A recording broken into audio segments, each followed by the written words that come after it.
Shelley Witzer Show. Live, local, topical, and relevant. Having fun. I'm calmed down. I apologize, ladies and gentlemen. I calmed down. I get upset. I'm emotional. It is what it is. So let me tell you the story. Everybody hold on. Let me tell you the story. And it's a real story. And I understand it, right? Because I see it, especially from my married friends. And they don't talk about it, but you can see it on their faces. Here's the headline. 7 in 10 men say a provider. 7 in 10 men say being a provider is harder than it was for their father's generation. Now, that's relative, right? Because our dads, depending on how old you are, our dads could have had it really bad, depending on where you're from, your perspective. But 7 in 10 men say being a provider is harder now than it was for their father's generation. More than half of men surveyed said financial struggles have made them feel like they're falling short of being a man. And 70% said it's harder to fulfill the breadwinner role today than it was for their parents' generation. Over a third of men said money worries negatively affect their mental health every day. With Generation Z, men are nearly 3 times more likely than baby boomers to report that daily impact. Nearly 3/4 of men believe society expects them to handle financial stress in silence, and 58% said that pressure has left them feeling isolated. Now, let me tell you the ramifications of that. What happens when you see this, right? It impacting mental health, putting stress on men, wanting to be, having to be, being raised to be the breadwinner, the provider. That's what men do. And for these men, they're saying the financial strain of being that breadwinner and provider in today's world is tough, and it's putting a strain on them. More than 2,000 men split across generations. 7 in 10 said that living up to that standard today is harder than it was for their parents. Men pointed to the cost of living rising faster than wages, shortage of affordable housing, economic uncertainty, and increasing job instability as the main forces working against them. So what happens when a man who wants to be and is trained to be and raised to be and knows he's supposed to be the breadwinner, what happens when that stress overtakes him and he can't handle it? What happens when he doesn't deal with it with a professional therapist, which he probably can't afford because he may be under financial strain? What happens when he keeps it bottled up? It explodes in rage. You have more domestic violence.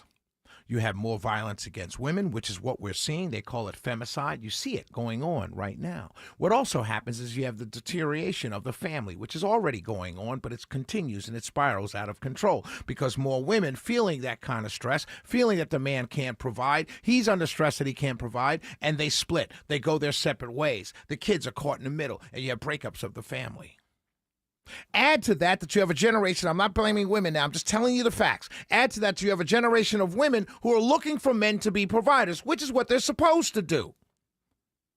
And they're saying, what do you bring to the table? The man says, I'm bringing this to the table. The woman says, I'm bringing this to the table, but the man is still supposed to provide, which is natural because that's the way we were raised. But what happens when you have some women who say, oh, you can't provide anymore? I'm out. That adds to the strain, that adds to the stress, that adds to the potential for domestic violence. It adds to the potential for more violence in the home. And you have a society being splintered politically, a society being splintered racially, a society being splintered along gender lines. And now that society, those splinters, those divides in that society now coming all the way down and into the home. What is the answer? I can talk about it all day, but what is the answer? Well, possibly the answer is getting more therapy, encouraging men to seek conversations with professional therapists, getting men, I would suggest, off of social media, having to look at other men who may be flashing cash, you don't know if it's real or not, and putting even more pressure on you. You're seeing a guy, why don't I have that? And putting more pressure, more financial pressure, more mental stress on you. And having more conversations with our counterparts on the other side, meaning women, about what's realistic in today's world. There are men out there doing very well.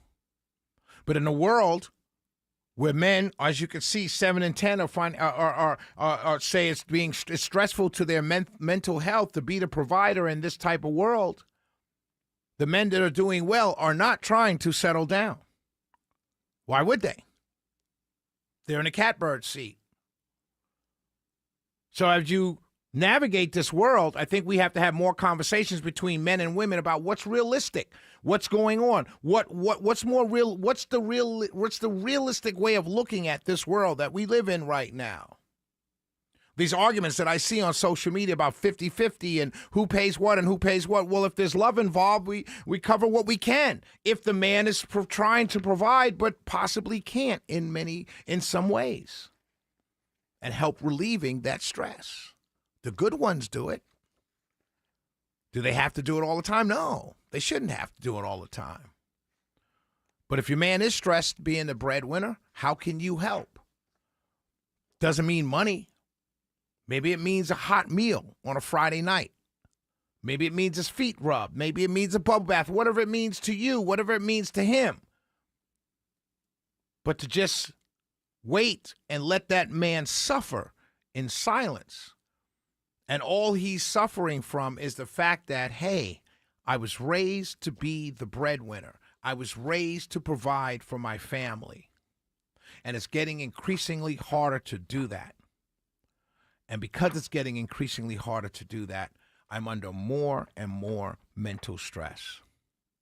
Baby, help me. Not financially. Just help me deal with the stress. Don't add to the stress, but help me deal with the stress. So my solutions, let's encourage men to talk to therapists privately, by themselves. Let's encourage men to talk to each other about it. And let's encourage our women to help our men however they possibly can when they love them.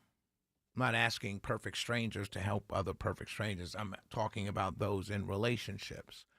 If you're in love with your man and you see him under a strain because he was raised to be a man, help him. It's okay. Help him. It's the Shelley Winter Show. 404-872-0750. 1-800-WSB-TALK. We'll be right back.